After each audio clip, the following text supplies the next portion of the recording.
Jay-Z is setting Diddy up. I was saying things not knowing exactly what I was saying, but I was going with, like, where's Jay at? He's mad quiet. Like while the Puffy thing was going on. But it's obvious now that his team was being made aware that he was in those allegations also. He lined up D. Haven, stole his life and identity. He lined up Big L, stole his life and identity. He lined up Dame Dash, stole his life, identity, and took his love. So this is after Jay tried to talk to Aaliyah, but she chose you over him.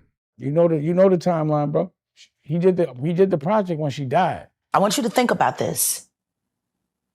Allegedly, Sean Carter is responsible for enacting Hype Williams to put Aaliyah on a faulty plane to move her out the way as punishment for rejecting him, and so he could level up Beyonce, who was struggling. Let's just say allegedly that happened. Now I want you to think about 106th Park with Mary J. Blige. Free, who is a victim of Sean Carter. Yeah.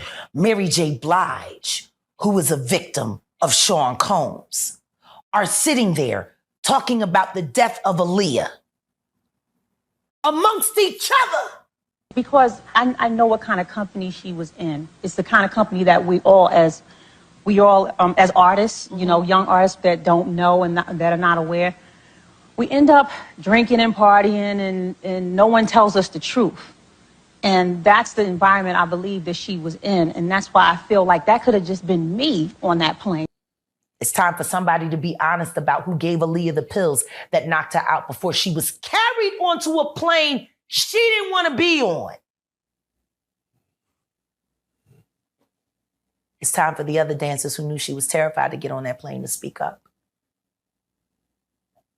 And it's time for Hype Williams to be officially questioned about why he made her get on that plane and why they forced her to do it unconscious.